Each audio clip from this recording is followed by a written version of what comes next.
Morning, everybody. I'd like to welcome you to the March 10th, 2016 regularly scheduled Planning Commission. If you would, please rise for the Pledge of Allegiance. Pledge allegiance to the flag of the United States of America and to the republic for which it stands, one nation, under God, indivisible, with liberty and justice for all. Thank you.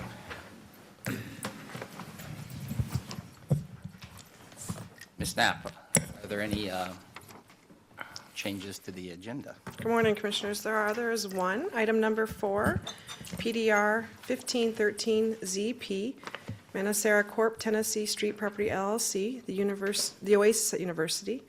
They're requesting to have additional presentation time. We have an additional stipulation D7 and a revised recommended motion attached to your memo. That concludes the changes. Okay, thank you. With regard to the additional time, I'm inclined to not grant that. I don't want to set a precedence, but I would like to hear the opinion of the other commissioners. Is that something that you feel we've all reviewed the application package, and is there anything that you think might require additional time? No. Okay, again, I'm inclined to not grant it, but you'll have the opportunity if the commission or public has any specific questions, we'll allow the opportunity, proper time to respond. So, thank you. All right. Ms. Shank, are there any changes from the? No changes. Thank you. Mine. Thank you. All right, we've got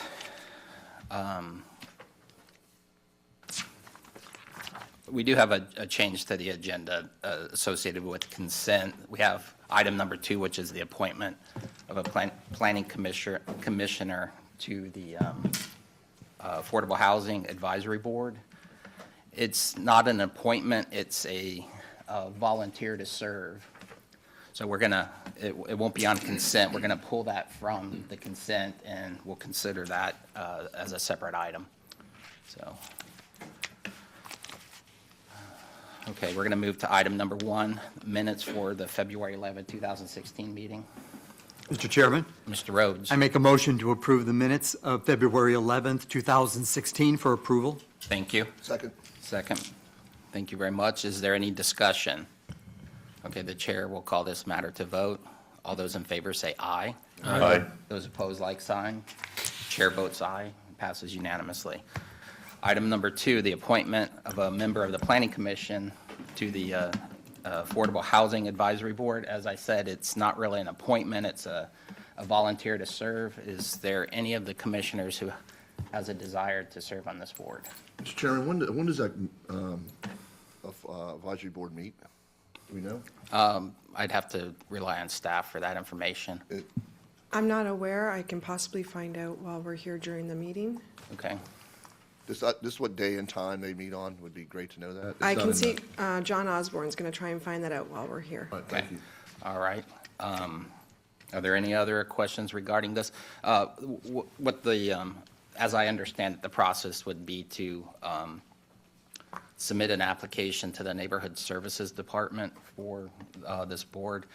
And I'm not exactly sure as to the process. I don't know if this has to go before the BOCC for approval. I presume, like many of the voluntary boards, it would have to, but, and Mr. Osborne is nodding in the affirmative, so yes, you would be, your application would be considered by the Board of County Commissioners. So, Did they say any qualifications? I mean, did they say anything with? I think your qualification is you're a planning commissioner. So that, And what was my qualifications again?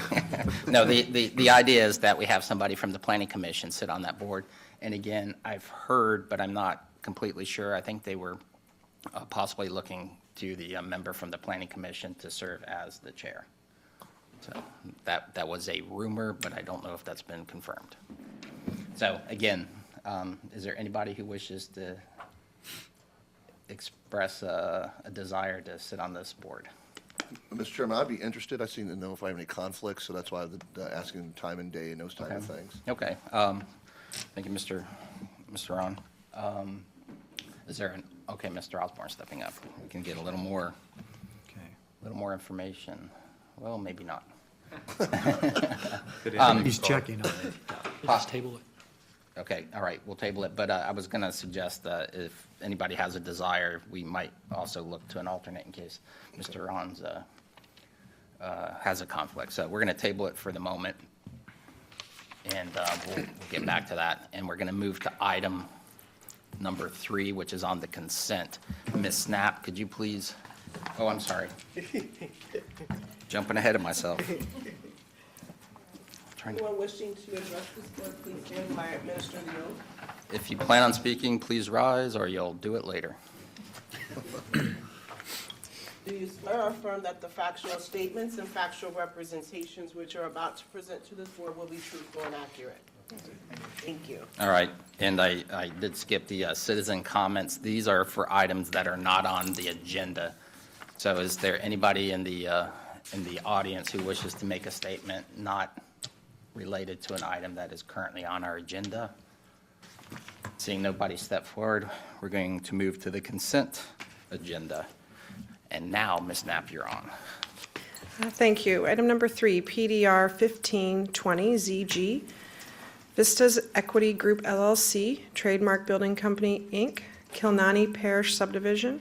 It's a rezone of approximately 29.5 acres on the north side of 675, east of 301, to PDR NCO, a rezoning district, and approving a general development plan for 84 single-family residential units. Thank you, Ms. Knapp. Okay, now, is there anybody in the audience who wishes to come and make a statement regarding this particular item? There is, please step forward. Seeing nobody, we're going to close public comment, and the chair will entertain a motion regarding consent agenda. Chairman, Mr. Horgan. I move we approve the consent agenda. Thank you, Mr. Horgan. I have a motion. Is there a second? Second. Mr. Delesline, second. Chair will call this matter to a vote. All those in favor say aye. Aye. Those opposed, like sign. Chair votes aye. Motion passes unanimously. Thank you very much. All right, we're going to move to item number 3 on the regular agenda. I'm sorry, item number 4 on the regular agenda. Ms. Knapp, could you please read that into the record? PDR 1513 ZP, Manasara Corp., Tennessee Street Property LLC, the Oasis at University. It's a rezone of approximately 25.5 acres located on the north side of University Parkway, between Florida Street on the east and the SCL Railroad on the west, and south of Broadway Avenue. From PDC and LM to PDR, and it's approving a preliminary site plan for 324 multifamily residential units. Thank you, Ms. Knapp. And again, this is a quasi judicial hearing. Have any of the planning commissioners had any ex parte communication regarding this matter? Okay, seeing none? Okay, thank you. Ms. Tusing, if you would, please present this case. Yes, good morning. I'm going to give a brief introduction. As Ms. Knapp said, this is approximately 25 acres, and they are asking for 324 multifamily units. In addition, they're also seeking a height increase to 45 feet over the permitted 35. This was the subject of a recent plan amendment to the residential 16 land use category, which was approved by the board last week, March 3rd. At this time, the applicants' representatives will give their presentation, and then I will follow up with staff's presentation. Thank you very much. Applicant, please. Good morning. Good morning. Jim McNeil. I'm a land use attorney from Ackerman. My address is 420 South Orange Avenue, Orlando. I'm here on behalf of Pasern Development Corporation, which is the apartment developer for this community. I'm here this morning also with Stephen Novacki from Pasern, who will also come up and make some comments here shortly. I understand we're going to give just an abbreviated presentation, so I'll try and be as quick and to the point as I can. Thank you for your time. As staff had indicated, the project is proposed to be a 324-unit Class A luxury apartment community off of University Boulevard. We have assembled a 25.5-acre parcel that we think is going to really clean up this area quite a bit and provide some real enhancement in an area that is currently going through some redevelopment and some changes for this part of the county. On the density side, the comp plan was approved last week by the County Commissioner, Res 16. We're not going to be anywhere near that density. We're about 12.7 acres gross.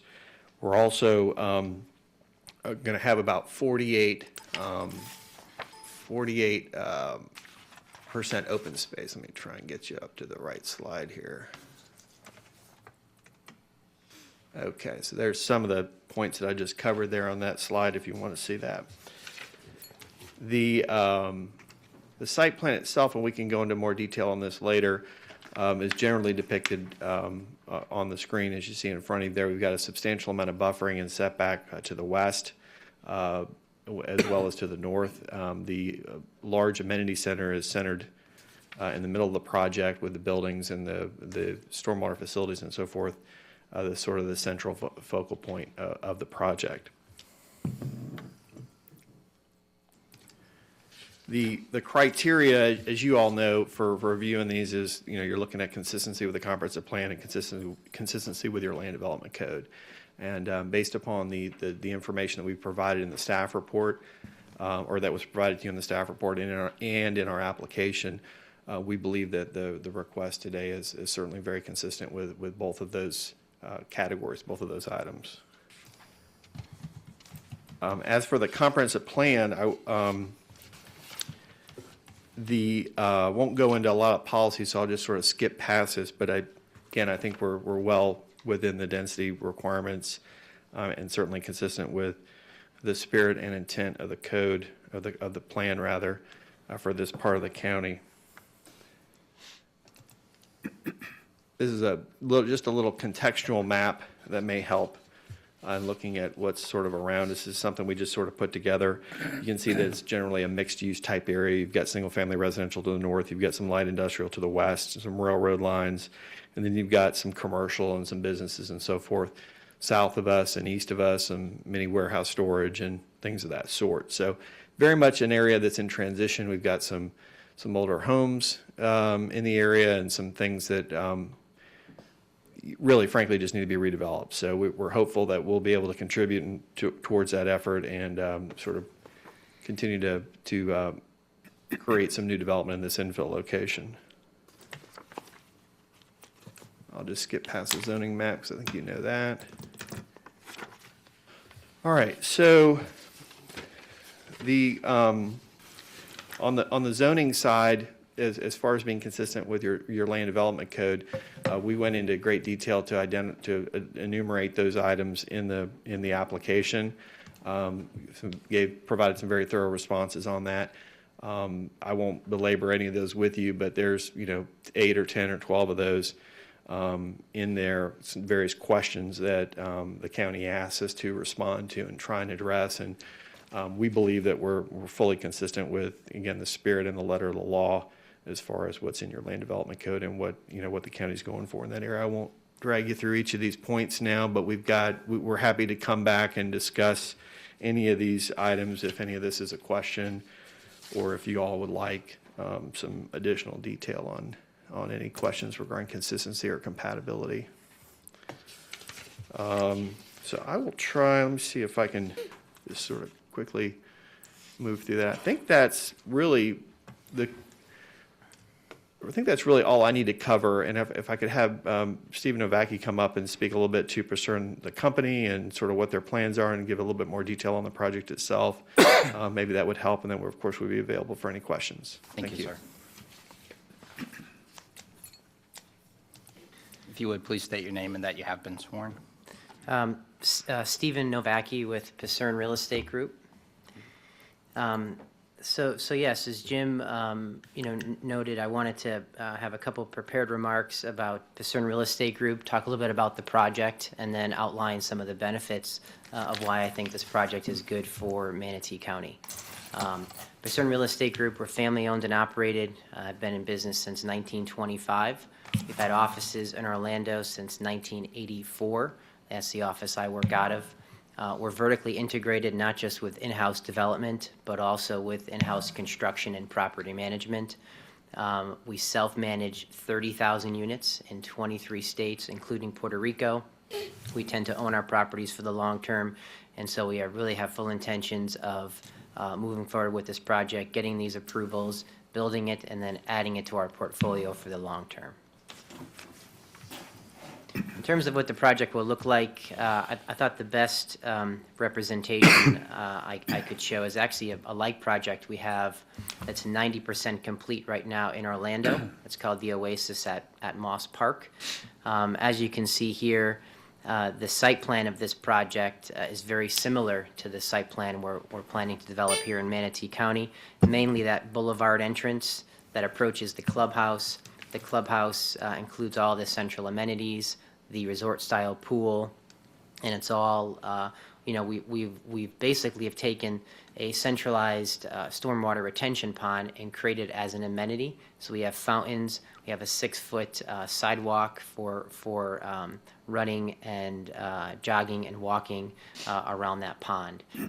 So as you can see, we've implemented some of these similar features into the project here in Manatee County. It's worked well here in Orlando, and we feel as though it'll work well here as well. This is a good rendering of the main entrance. Pretty grand entrance. That's the clubhouse, and you can see the buildings and the pond in the background. The clubhouse itself will include over 10,000 square feet of air-conditioned space. It will include a club room, a lounge, a Starbucks-style coffee bar. There'll be an outdoor space that's a screened-in lanai area. There's also a state-of-the-art fitness center with floor-to-ceiling glass that overlooks the pool and overlooks the stormwater pond. There is a room for yoga and Pilates. There's a game room with a billiards table, and also a conference room and a business center. Pasern has really used this same clubhouse in several of our properties over the years. It has done very well. It's something that distinguishes us from our competition, and we feel it's very appropriate for this area and for this project. The unit interiors, all of the units will be very similar to this in terms of their finish. You can see we have a very nice island kitchen there with granite countertops and stainless steel appliances. There's tile backsplash, track lights, pendant lights, wood floors. We've got nice moldings on the ceiling and also along the floors. What you don't see here is walk-in closets in all of the bedrooms, as well as a full-size washer and dryer. Wanted to speak a little bit about demand. This here is some analysis and some data prepared by Reese. And what this shows is that the average vacancy rate here in Sarasota and Manatee counties averages 3.1%. So occupancies are right at 97%, which is very, very strong.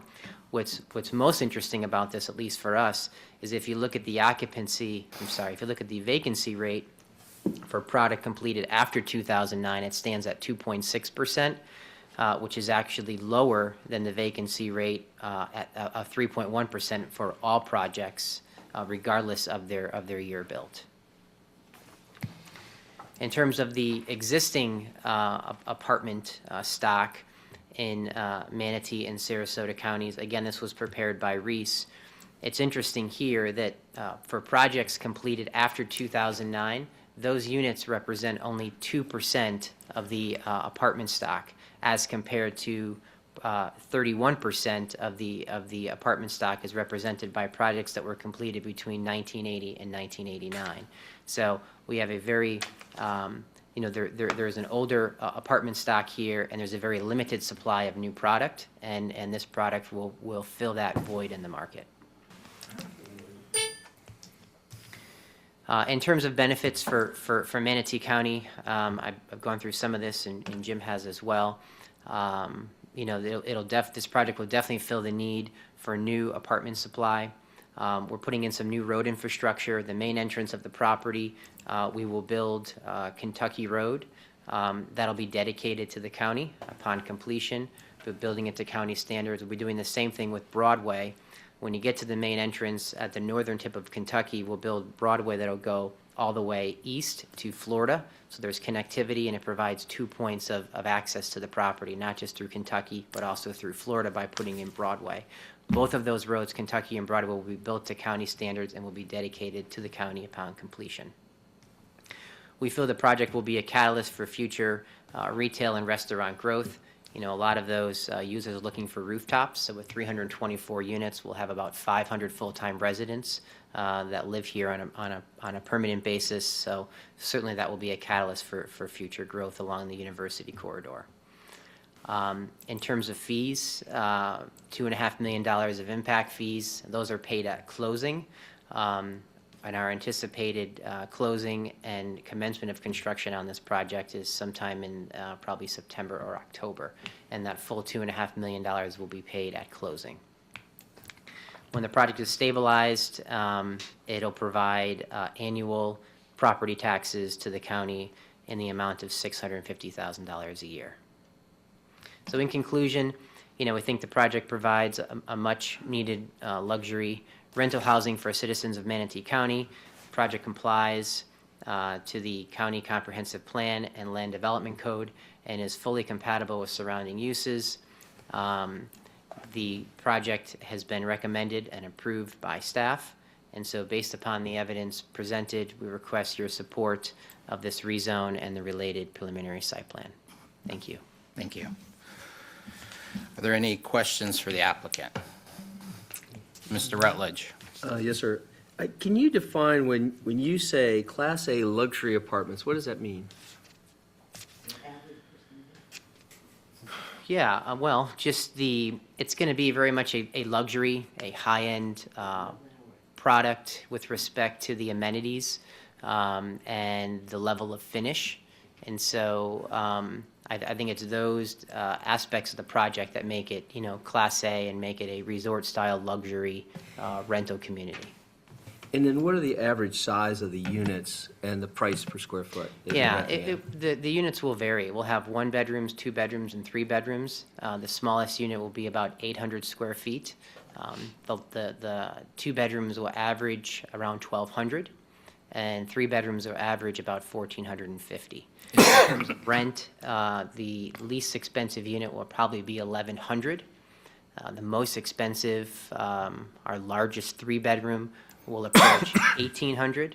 And so on average, you know, we're going to have more 1s and 2s because that's where we think the biggest demand is. So on average, the rents will be right around $1,300 a month. I'd like to remind the commission, though, price is irrelevant. We're here to judge if this is compliant with the LDC and the comprehensive plan. So it's good information for the public, but it shouldn't be considered in any decisions today. Mr. Rutledge, did you have any additional questions? Is it similar, when you say similar to the one in Moss Park, so I know that area pretty well. When you say similar in architectural features, in presentation, we see similar as a- Yeah, the site plan, you know, that boulevard entrance, how we've centralized the amenities. We've created a huge outdoor pool and pool deck. There's a cabana there, and the fact that we've centralized the retention pond, we've created an amenity, and you know, it's served the residents well, and you know, really not just as an amenity, but it provides water views for almost 50% of the units. Okay, thank you. Thank you. Are there any additional questions for the applicant? I have a question. Sure. Could somebody put a site plan? I'm looking at the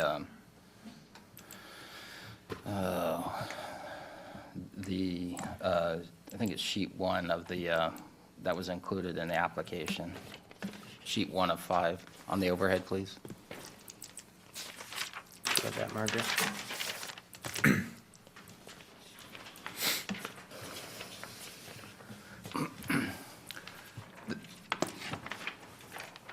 There's an area around the detention pond, the central pond. It's in gray. It's called out as open space, but yet the clubhouse, cabana, pool, and pool deck are in gray. Is that area been removed from open space, or is that being counted as part of the, I think it was 48% open space? Similarly, there's a parking lot down toward the entrance that is also, appears to be counted as open space.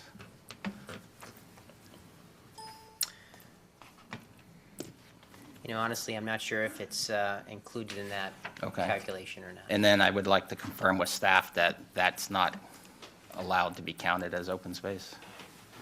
I don't know that it, I think you still exceed the minimum, but I think for accuracy, if indeed it is, the numbers might need to be adjusted to properly reflect what's being represented in this application. Sure. We're happy to take a look at that. Okay. And also, just a general question. I see the entry road, Kentucky, Yes. the portion from Kentucky Street has considerable drainage associated with it, but I don't see any drainage represented in the driveways around where the apartments are. What is the intent with regard to drainage in those areas? Is it going to be drained toward the center, or is it That's going to be? correct, toward the center, toward that center 3.44 plus or minus acre stormwater retention pond. So that provides retention, not just for the project itself, but also for Kentucky and Broadway. Right. The reason, that's not really the typical thing that we would review here, but one of the things I see is that there doesn't appear to be any room to route stormwater piping between the buildings, and I would suggest that if you start laying in stormwater pipe, you're gonna impact your site plan, and the question would be, is this plan gonna be modified the first day that it's approved? Yeah, and You don't have enough room between the buildings to have easement, so I'll ask a question of staff regarding that to get additional clarification. And then the final question, actually, the next question is for staff, I'm sorry. Okay, great. Are there any other Thank you. questions for the applicant? Can I just Mr. ask you, Rutledge. just to show me where the roads that you're dedicating are specifically, I think I understand, but I'd like you to just run your finger, you said, Yeah, so Kentucky, this will serve as really the main entrance into our project. That'll be completed to county standards and dedicated, so Kentucky Street, and then going east to Florida. Florida's right here. So this portion here, it will be Broadway. That'll be another road that's built to county standards and dedicated as well.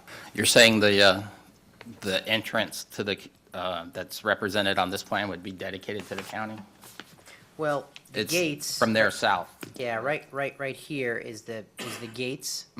And so we're building Kentucky and Broadway, dedicating those really to provide access to the front door, to the gates of our property. Okay, so again, it's from the circle down would be dedicated? That's correct, yes. Okay. All right, thank you. Mr. Chair? Mr. Bauer? Just curious, in terms of traffic coming in from the west, heading east to go into this project, maybe this is a staff question, but assuming there's not going to be a light there, so is there some sort of median? There's already a median cut there on University Park. There is already? Yes, there is. So folks coming and leaving the property can make, rights and lefts, coming and going. Without impeding traffic? That's correct. We've done some traffic studies, and there's no further improvements required with respect to access. Although that being said, I believe as you're going westbound on University, making a right-hand turn into the property, there will be a curb cut there for a decel lane, so that it just makes that transition for that right-hand turn a little bit easier. Okay. And is that part of your proposed plan? It is, yes. Okay, thank you. Mr. Chair? Mr. Horgan?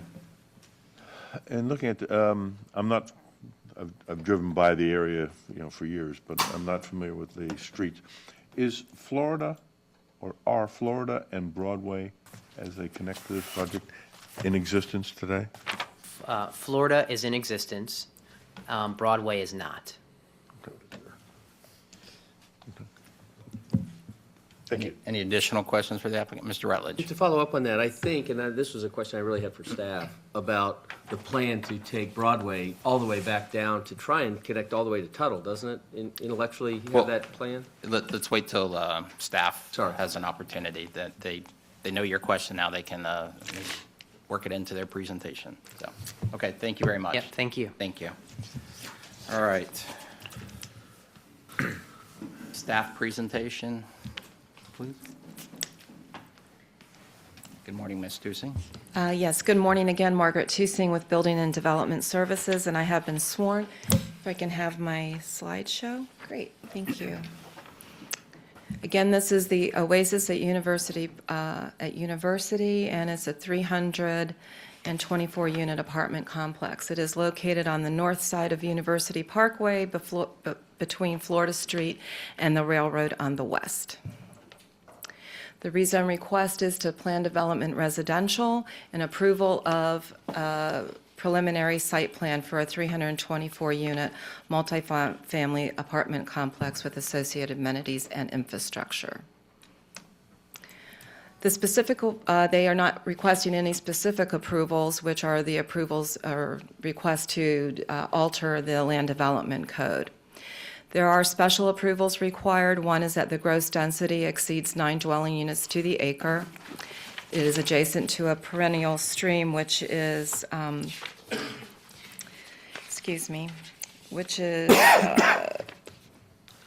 and the stormwater requirements are to provide extra treatment, and it is also located within the entranceway, and the requirement for that special approval is that they rezone to planned development, and there are different landscaping, buffer, signage requirements, and they will either meet or exceed those. In addition, there's a specific finding required for height exceeding 35 feet. They are requesting 45 feet. Shown here is part of the height analysis that we do when reviewing the design. As you see, the roof line design varies. It is not a straight roof going across. There is an entry feature that juts out from the project, so it provides some articulation to the character of the building. And then also the building materials vary. They have hardy board, stucco, and stone proposed. And then also they have balconies and windows. So the facade and building materials and entry features do provide variations so that the project looks nice. And this is an example of what will happen, and you can see the modulation and articulation throughout the structures. And they also, as you can see, have the varied paint colors, which we also look at. And regarding the open space, we will calculate that. I know that none of those areas were included in the net density calculations, but I will have to verify the percentages. I'll do that for the board. Thank you. The positive aspects of the project is that the design meets or exceeds the minimum land development code requirements. That is taken into full detail within your staff report on page 67 of your e-agenda, or also page 7 of the staff report, which is a breakdown chart. And then the intensive justifications that staff looks at are on pages 68 through 73 of the e-agenda and 8 through 13 of the staff report. As you can see, the screening buffers that required is 10 feet. 20 feet is provided, and that's on the east side, which is adjacent to the light manufacturing, which is a 100% increase of what is required. On the north side, which is adjacent to the Soleil West project, single family, 10 feet is required, and they are providing 50 feet. This is an infill project, and it is compatible with the existing densities that exist in the area. They are proposing 12.7 gross and 13.7 net.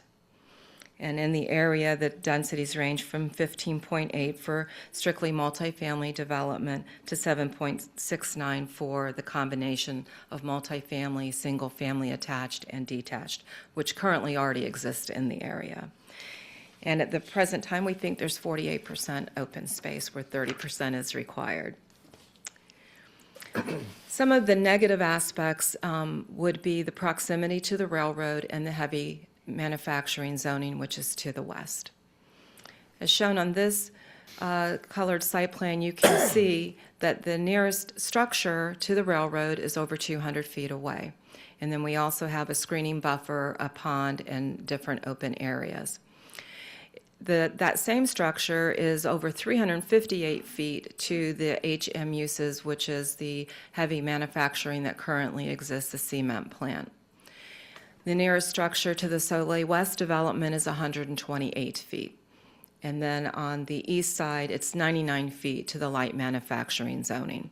So we feel that the setbacks being proposed by this development certainly makes it compatible with what is in the area. Again, we also look at comprehensive plan consistency, and this will be looked at based on the Res 16, which was recently approved. There is appropriate timing. It's an infill project in an area with existing residential, commercial, and industrial uses, and the utilities currently exist. Compatibility, we look at that through screening, which they either meet or exceed the screening buffering requirements. The project density is compatible with what is currently in the area, as you can see what the average densities are. And then other comp plan provisions are to preserve and protect open space, which again, the minimum requirement is 30%. So at this time, if Mr. Clark Davis would like to discuss the road issue, and then Thomas also, I believe, has a PowerPoint. Do you have a PowerPoint? No. If you have any drainage questions. Thank you. Mr. Davis. Good morning. Thank you. For the record, Clark Davis, Transportation Planning Division Manager, and I have been sworn. I believe the question was about the connection of Broadway from this area to the east. Broadway exists today from Shade over to Tuttle, and it is a designated thoroughfare. West of Shade, which is where we are for this project, the Broadway is no longer on our thoroughfare plan, but we have an access management, a set of access management standards that are in the Public Works Standards Manual that call for interconnections between the parcels that front along University Parkway. We believe that the applicant's proposed connection of Broadway as a local road from Kentucky to Florida and the extension of Kentucky down to University Parkway are positive steps towards realizing that those standards called for in the standards manual. So while they won't connect Broadway completely to the east, they're doing their part, if you will, towards creating those connections to allow the additional connections as the rest of the development in the area fills in over time. Thank you. Mr. Davis, the proposed right-of-way, Kentucky Street, there's a median that's close to the boundary of the property. It includes a monument sign. Is it allowed to have a sign in the county right-of-way? Typically, our approach when someone's placed a monument sign in right-of-way is they have to enter a maintenance agreement with us for basically anything that's over and above our standards, so that would include signs and landscaping. So we'd have to look at that a little bit more closely when they come in and work with them to be able to realize that. At what point does that discussion occur? Is it at construction plan or final site plan? It would have to be conditioned in that sort of final site plan and construction plan process as they come in. Okay, thank you. Are there any additional questions for Mr. Davis? Mr. Horgan? No, from Ms. Tusing. All right, sorry, I kind of jumped the gun. Let's hear what Mr. Gerstenberger has to say, and then we'll hit all the staff.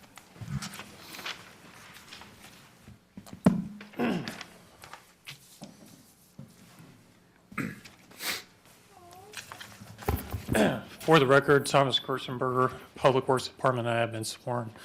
Mr. Chair, you had brought up some questions during the applicant's presentation regarding stormwater.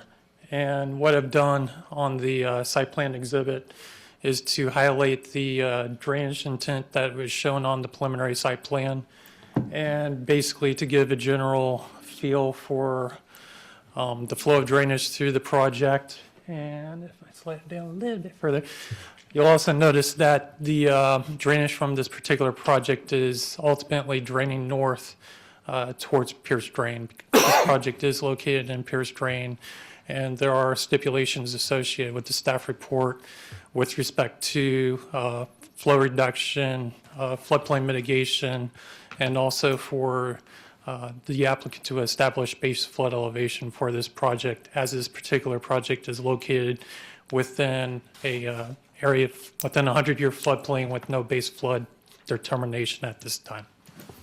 Okay. Mr. Gerstenberger, with regard to the Zone A, the undetermined base flood elevation, if it's found that the site has floodplain identified, they'll be required to provide floodplain compensation? That is correct, Chair. Mr. Chair. Would that be required to be provided in a facility that's separate and apart from the stormwater maintenance system? Yes, that would be correct. It would have to be a sole-use floodplain compensation area. Okay, thank you. And with regard to my question about the drainage around the site, the question was based on the presumption that if they're draining from the roadway to the center of the site, that they would be required to provide easements over any pipes that they constructed? Is that? Mr. Chair, that would be correct. The project would be required to provide public flowage easements for the conveyance system for runoff from public right-of-way, whether it be from Broadway or from Kentucky, through those conveyance systems and the proposed stormwater facilities to the outfall into the county drainage system. Okay. So the flowage easement would connect Kentucky and Broadway through the site, through the pond and out, okay. And then with regard to the internal drainage system, would the county require easements be placed from, for instance, the roadway south toward the pond? Easements would have to be over those pipes? Let me give a generalization, if I can, on the overhead. Yes, please. And I'm pointing to the particular system that's coming off basically the roundabout at Kentucky and Broadway and leading north into the proposed stormwater facility. That particular conveyance system, being a pipe system, would be required to have a dedicated public flowage easement for the conveyance of runoff from public right-of-way. The proposed stormwater facility, staff would be requesting a public flowage easement over the entirety of the pond itself, even though that particular pond would still be under private maintenance. Should there ever be an emergency situation where the flow of drainage is blocked, then the county has the access to go in and to remove obstacles or obstructions that impede flow of runoff from county right-of-way. And would the same public flowage easement be required on the what's being identified as the pond to the west, over the entirety of that pond? Yes, Mr. Chair, that would be correct as well. Okay, Yes. thank you. And then, again, for instance, the top, there are 4 buildings. If they have to pass between the 2 middle buildings, there's a 30-foot separation with AC units. Would they be required to provide an easement to the benefit of the county through there? Mr. Chair, public flowage easements would only be required on those not- conveyance systems which convey runoff from public right-of-way. So if it's part of the internal drainage system solely associated with the private infrastructure for this particular project, then no, a public flowage easement or other drainage easement would not be required. Right, not public flowage, but a public drainage, they wouldn't be No. required, okay. All That right, wouldn't thank be you. required as well. Thank you. All right, are there any additional questions for Mr. Horgan? From Ms. Tucson. Oh, I'm sorry. Mr. Bauer? I'm looking at your diagram, seeing the outflow to the north. Correct. So what effect, if any, does that have on Groves West, the property directly to its north? Excuse me again, Commissioner Bauer? Well, I'm just looking at your diagram saying that the outflow is going to the north, at the north end of the property. We have Groves West community of homes. I'm just wanted to clarify what effect, if any, on the drainage aspect, does that put Groves West in danger of flooding or anything like that as a result?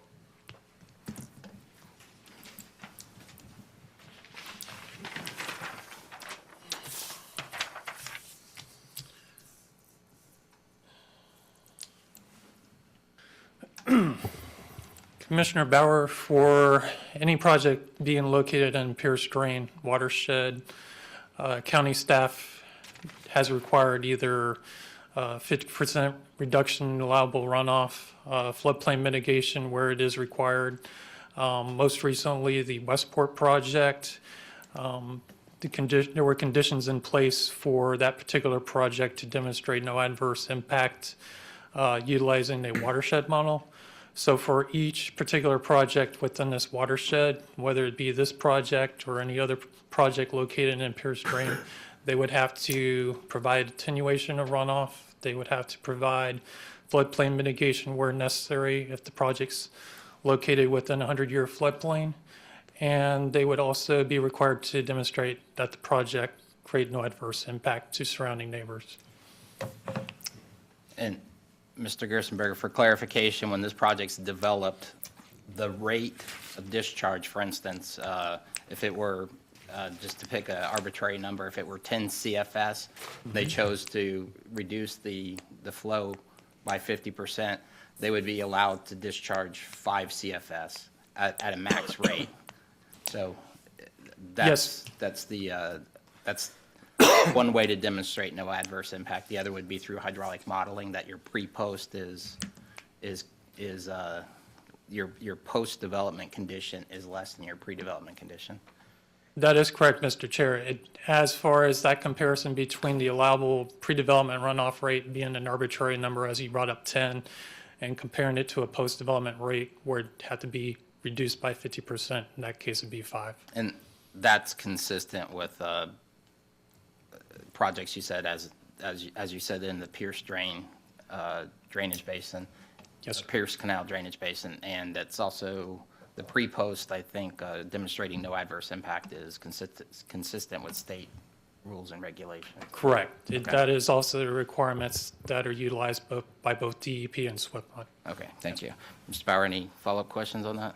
Okay, Mr. I just Rutledge. wanted to emphasize, but the water quality is a part of that too. It's not just volume, it's quality too, right? Right, that's a separate That is component, but That is correct, Mr. So it gets better. I mean, isn't that the kind of the simple thing, simple minds? It's going to be better. The intent is to demonstrate no adverse impact. Obviously, for a couple of the watersheds where we've already gone through cooperative watershed studies with the SWIPMUD, we have identified areas where projects have provided a benefit as far as reducing the floodplain delineation stages, things of that sort. So yes, in general, we are seeing benefits to the drainage practices that are in place. Thanks. thank you. Any additional questions for Mr. Gerstenberger? Okay, all right. Horgan, you had a question for Ms. Tusing? Yes, please.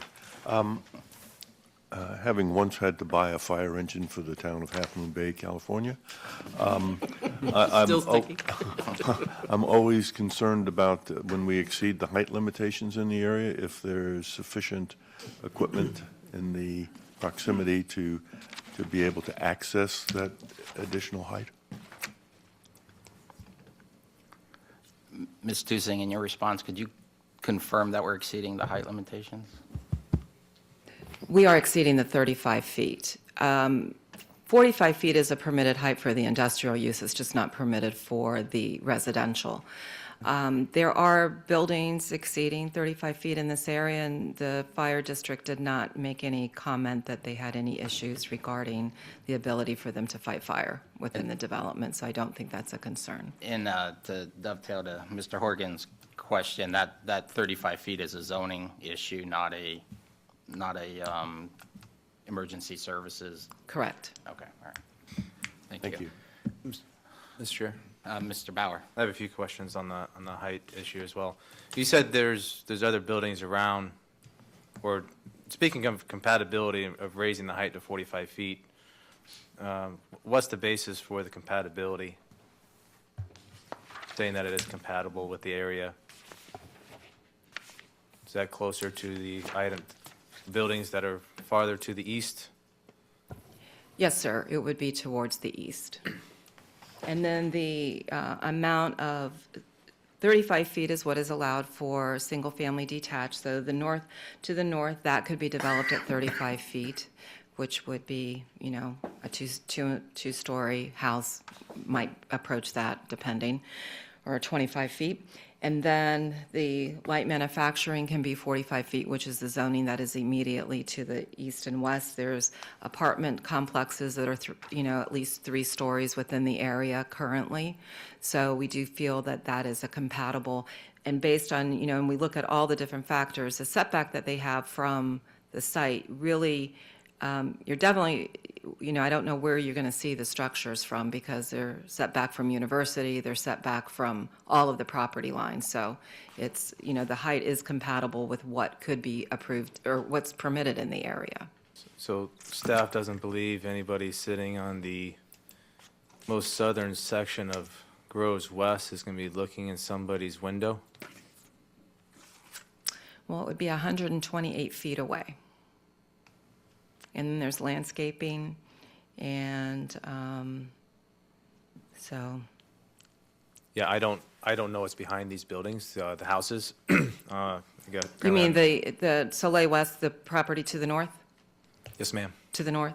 Yes, ma'am. Yeah, they have a screening buffer as well. Then there's a large area that's going to attempt, we require them to remove any kind of nuisance or exotic species from it, but there's a very large area that's already well screened that they're not going to touch if they, there's existing trees on the site. And the developer can speak more to what they're proposing to do with respect to that. Has anybody actually gone out to the homes there in Groves West and physically looked to see what the line of sight is? I have not, no. Ms. Tusing, follow-up question. The minimum building setback would be 20 feet, is that correct? That's what they're, just separation and things, yes, but they're not proposing to do No, that, the I'm site just- plan. Right. My point is that the minimum's 20, I believe it's 20, and we're seeing 128 along that edge, and that doesn't account for I guess it's a buffer or something behind the property lines for, There are buffers also. The 128 feet is to the structure, from the property line to the structure. and So it's then including the 50-foot buffer that they're Yes. proposing? plus. Plus their parking area, plus they also have garage structures that are single-story. And then it looks just from the site plan, it's not labeled because it's outside the property boundary, but there appears to be a gap in between the back of that, but the applicant can speak to that, so, For the Soleil West, yeah, there's a buffer also on their property. thank you. Any additional questions for staff? Anyone? Yeah. Mr. Bauer? I'm not sure if this is allowed or not, but you can tell me if it's not. Can you briefly describe Commissioner DiSabatino's concerns at the last BOCC meeting for this property? I think that was a separate hearing, I think we have to be more specific in the question. yes. What aspect of the project are you questioning? Well, my understanding is that this is in her district, and she voted against it. I believe it was for compatibility issues, but I wanted to get more clarification. Ms. Shank, is that, Well, I think we have to ask specific factual questions of the planner. that was for a comprehensive plan amendment, which was approved, I understand. yeah. Yeah, well, I think, It was approved by the board, but it was not approved by Commissioner DiSabatino.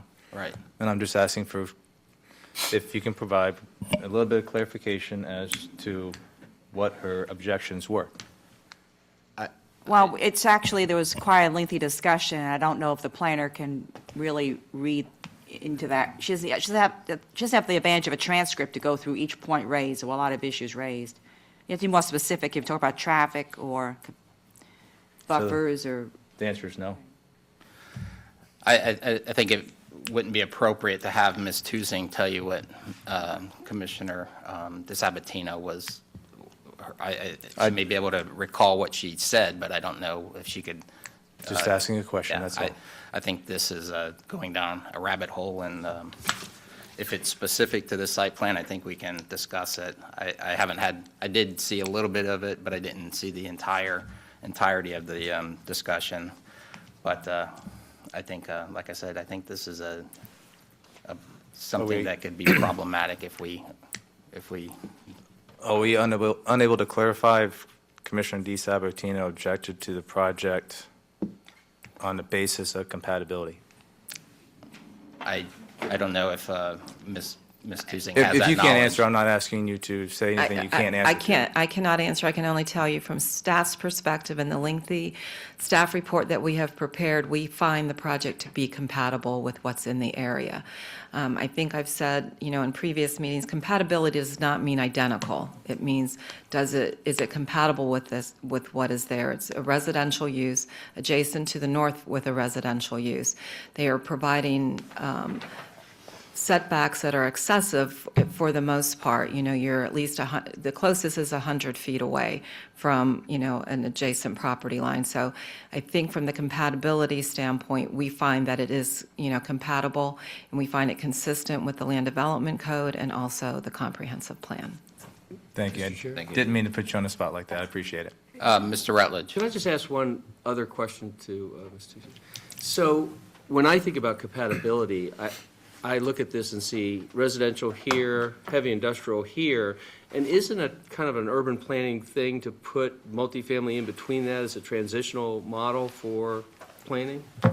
Yes, that is one of the theories, is that you step back from the higher intensities with things that are less intense. And That be kind of the for thinking? multifamily is typically considered the most intense residential development. Okay, thanks. And that was the basis of staff's determination of compatibility. Yes. Thank you, thank you. And then one last question. We have a revised recommendation, recommended motion. Has staff reviewed this? And then Yes, we just failed to incorporate one of the stipulations from the environmental department. So that has been reviewed, and the applicant is in agreement. Okay, thank you. And Mr. Chair, on the revised motion, I added that it's contingent upon the street vacation V16500 being approved by the board, because that hasn't been heard yet. Okay, will that be contingent? Yes, your motion here is contingent on two items. One is, although the comprehensive plan amendment ordinance 1615 was adopted by the board on March 3rd, it's not yet effective. There's a 30-day. I apologize, I meant, is it concurrent? And it's also contingent on the street vacation being heard by the board and approved. Okay, thank you. Thank you very much. Any additional questions for staff? Seeing none, we're gonna move to the public comments portion of the hearing. We've got one person signed up. Ms. Lori Gale, if you would, please step forward. State your name and that you have been sworn. You'll have 3 minutes. Good morning, gentlemen. My name is Lori Gale, and I have been sworn. I'm a resident of that district, and I think that this is a good piece of infill. We do need more apartments in the area. We have a lot of single-family homes. There are some condos in the area. There are a few other multifamily units. Their setbacks from the concrete plant seem to be acceptable. Their screening seems to be good. My only bit of concern would be the outflow onto Florida Boulevard. From their map, it looks a little bit like the entrance out of Broadway onto Florida is blocked by a gate. I'm not certain if I'm looking at it correctly or not, but that would be my only concern there. Also, I'm a little disappointed that Broadway's not going to connect up so that traffic can flow out of this apartment complex all the way to Tuttle, but I realize they don't own the adjacent piece of property, so it's beyond their control, and eventually it will be happening. I also like the fact that you did voice concern about the stormwater, and that the vacation will take care of that. Thank you. Thank you, Ms. Gale. Is there anybody else who wishes to step forward? Have you been sworn? I have. Okay, yes, please, if you would, step forward, state your name and that you have been sworn.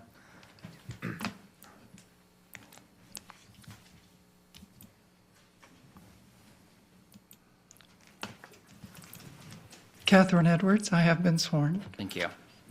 It looks like a very thoughtful plan. I just had some questions.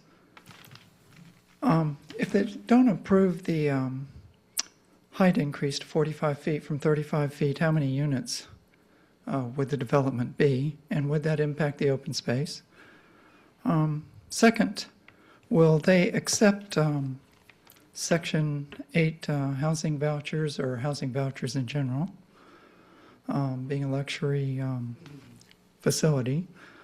I was a little bit confused about where the gates were, echoing the previous comments, if Broadway would be gated. And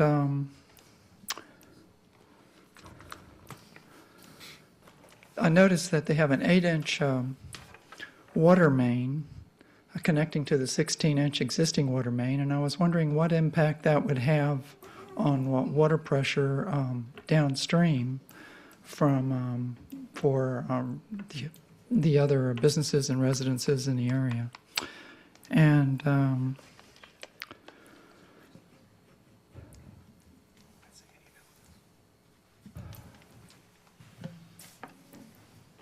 they had 300 and I believe it was 324 units, and I'm sure it's within the zoning requirements. I was just wondering how many parking spaces were available and how many of, or what percentage of those parking spaces would be covered. Thank you. Thank you. The majority of those questions seem most appropriately answered by the applicant, but I do have a question of staff. With regards to utilities, this project will be required to provide utility models demonstrating that the systems are compatible with the proposed designs and that all, I guess, the concurrency that the systems will not impact existing customers, and if it does, they must mitigate. Mr. Chair, that would be correct. With respect to both water and sewer design, that would be further reviewed with the final site plan, construction plan submittals. The applicant would be required to demonstrate that sufficient capacity exists in the infrastructure system, or the applicant would be responsible for any upgrades to the infrastructure system to account for this project.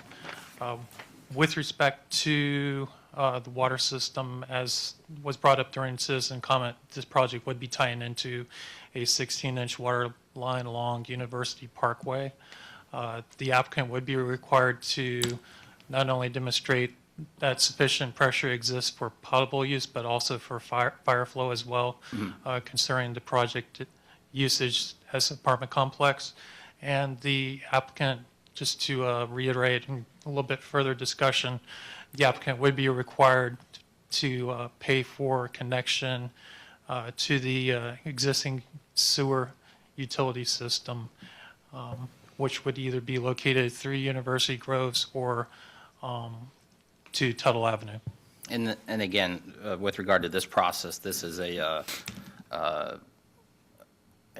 site plan, but if the applicant could not demonstrate that an 8-inch line is sufficient, they would be required to provide something else. Just because it's on a preliminary site plan doesn't give them construction authorization. They have to demonstrate that through the analysis. Is that correct? Mr. Chair, that is correct. Preliminary site plan level is basically no more than a demonstration of engineering intent.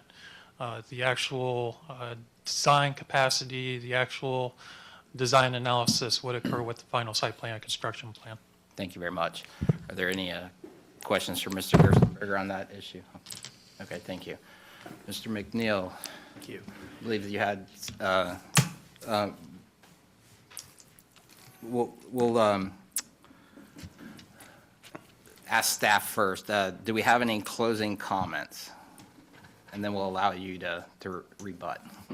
I would just like to answer a couple of questions that that the public had regarding the gates, where they are located within the property.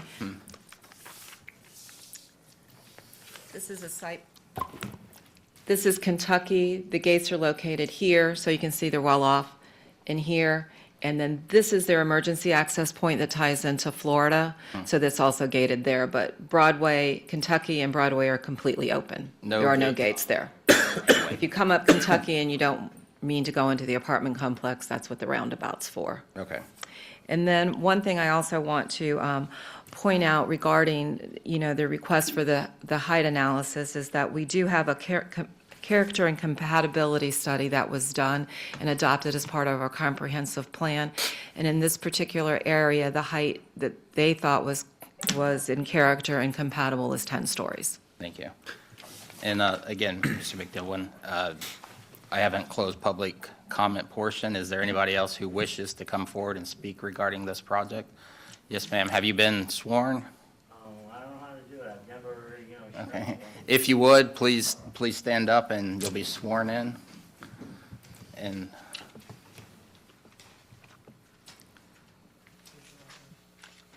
Swear or affirm that the factual statements and factual representations which you're about to present to the board will be truthful and accurate. Yes, I do. Thank you. Okay. Step to the podium and state whether or not you've been sworn. yes, ma'am, if you would state your name and that you have been sworn. Okay, my name is Catherine Kraft. I cannot believe what is happening here.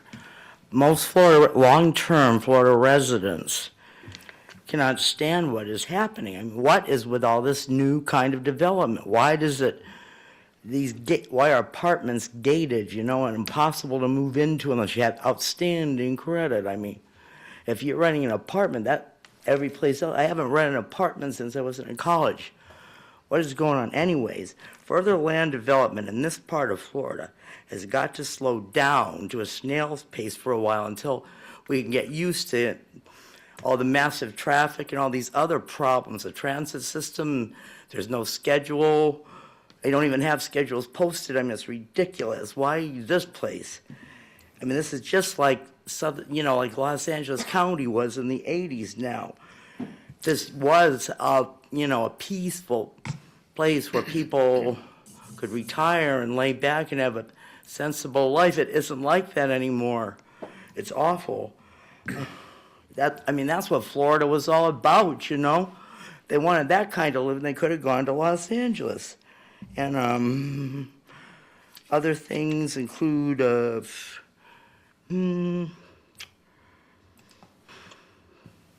yes, what about the wildlife and things, When was the last time you saw an armadillo or an alligator or snakes or anything? They're non-existent anymore on these coastal places. And,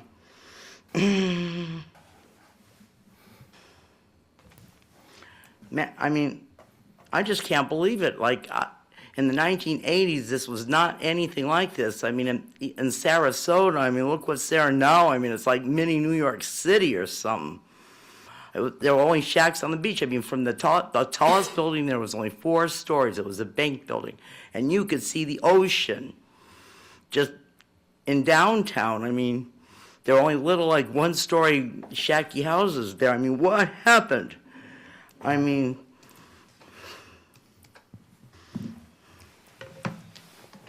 Well, anyways, how come it is so impossible to rent apartments in this place? They're proposing, why are apartments gated? It makes no sense to anyone that lives here.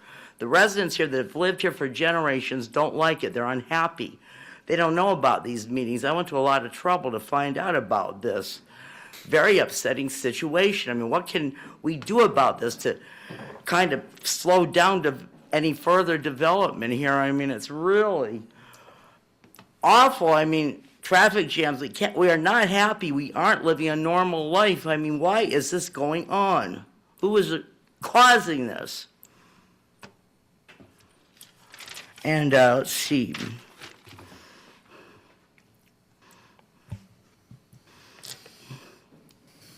Well, anyways, basically, leave what's left of the land around here in Manatee and Sarasota counties alone, If you want to do things, tear down what's existing already there or something, but don't take the land away from the animals and the people and everything. They've been here for generations. Thank you. We need to wrap it up. Your time's up. Thank you. Okay. And for the record, I saw an armadillo this morning. It almost attacked me in my You did? driveway. Where? Tell me where. Must have been Lakewood the Ranch middle in my driveway. You must be living in the Better than center an of the state or alligator. something. Not anywhere near the- I think he had a gun. I'm not sure. Oh, man, they don't bite. They're sweet friendly creatures. Thank you very much. Is there anybody else in the public who wishes to come forward and make a statement? Okay, seeing no one, we're going to close public comment portion of the hearing. And we've already had closing comments from staff, so Mr. McNeil, you're up. Thank you. Thank you, Commission. I appreciate your time this morning. A lot of great questions. I'll just be brief. A couple of the comments from some of the residents, I think staff has adequately addressed, so I won't go over that again as far as the height of the buildings and accessibility issues and things of that sort. The one open item I know that I don't think we have addressed is there was a question about whether this would be Section 8 or not, and that is not what this is intended to be. So if you know, that's the answer to that question. I don't know what else. I don't know that there was anything else that we haven't addressed, but we'd ask for your support, and hopefully we can move this project forward. Thank you. Thank you, sir. Mr. Chair? Mr. Bauer? I just had one question that just kind of popped in my head, dealing with the buffer between the north end here. Is there a fence between the two communities? Or wall? Yes, there will be a fence on the north side. Okay. And just to, I guess, further respond to a question you had before, we are 128 feet from the property line because there is an existing drainage canal that's there, and then there's a 50-foot utility easement with a natural landscape buffer. I mean, there's oak trees there that are 20 feet tall. So we have chosen not to develop that area, and we're going to leave that natural landscape buffer. We're going to leave that canal there in place. And so when you put our road and then our buildings, that's how we've established that 128-foot buffer from that property line.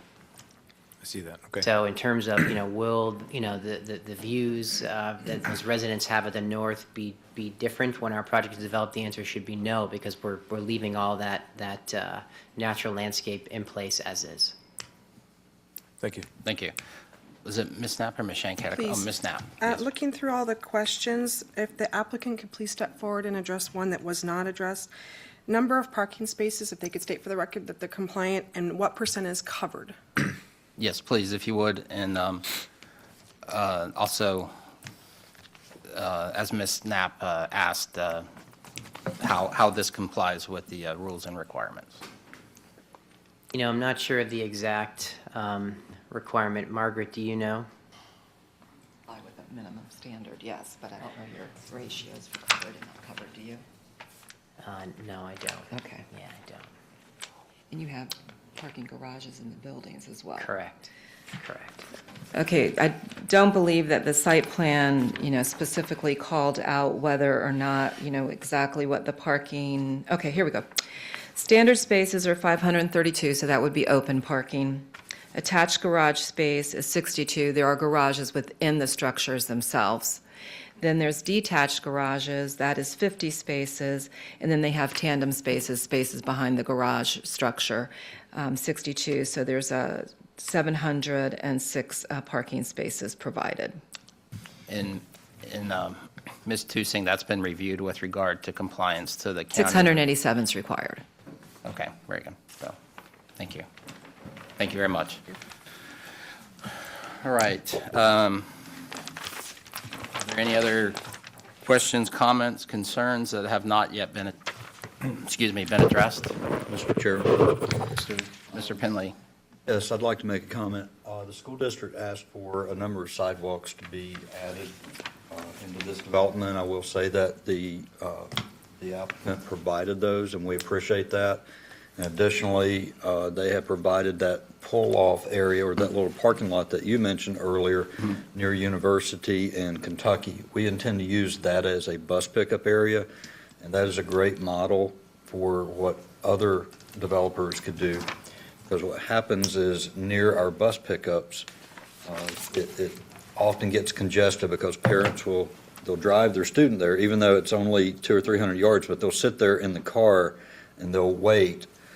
So in this development, they have actually provided that pull-off area to get the parents out of the way. We appreciate that. Outside of the right-of-way, I would Yes. add. It's outside of the right-of-way, so people aren't queuing on a roadway as people try to get in. Correct. Yes. That's an excellent idea. I see that every morning and every afternoon. Thank you. Thank you very much. All right.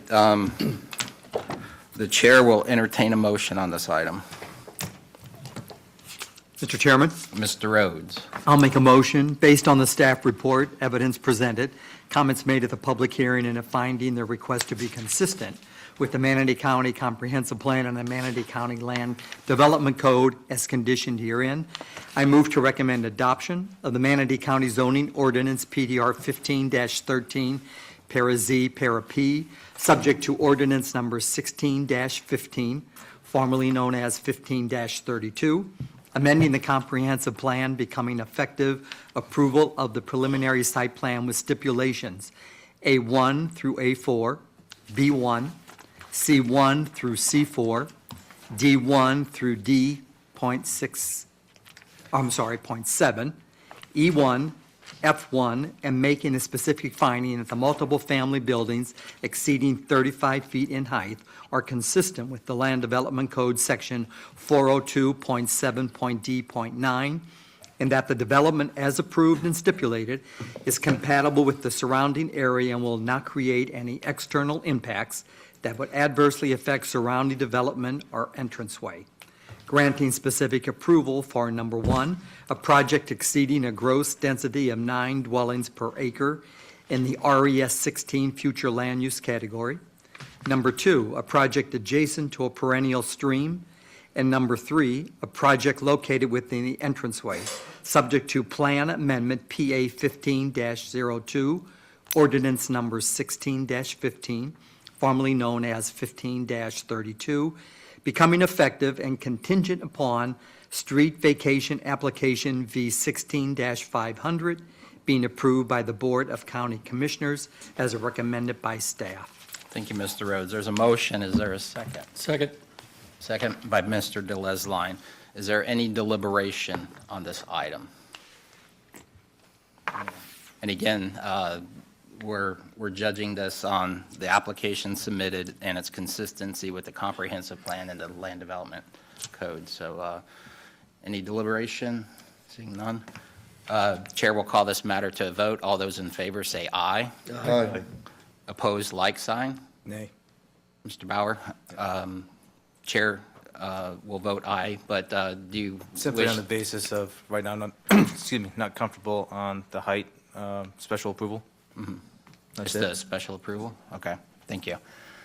Chair votes aye. That means this matter passes. This application is going to be forwarded with a 6-1 vote. So we'll close the public hearing. Thank you. We've tabled item number 2, and I'd like to pick it up off the table. I have the information that you had requested previously. Yes, please, Ms. Knapp. Excuse me, the Affordable Housing Board, they meet on an as-need basis, Okay. typically twice a year, to discuss changes that have occurred with the Land Development Code and Comp Plan and how that may affect affordable housing. Once they form the board, they'll discuss a schedule that works for all. And it is preferred that the Plan Commission member is the chair. And then they will be voted in by the board, the Board of County Commissioners, and the Affordable Board. Okay, thank you. So with that information, Mr. I'll do it. You'll do it? Okay, very good. We have a volunteer. We didn't have to draft a volunteer. So thank you. Mr. Chair, can I recommend that we have Mr. DeLisi sit as an associate or available assistant to that, so that we have support in case you're not there or something like that, and then in sequential order to follow through with that, so. Sure, Mr. DeLesline, is that something you'd be willing to do? That's fine. Very good, thank you, thank you.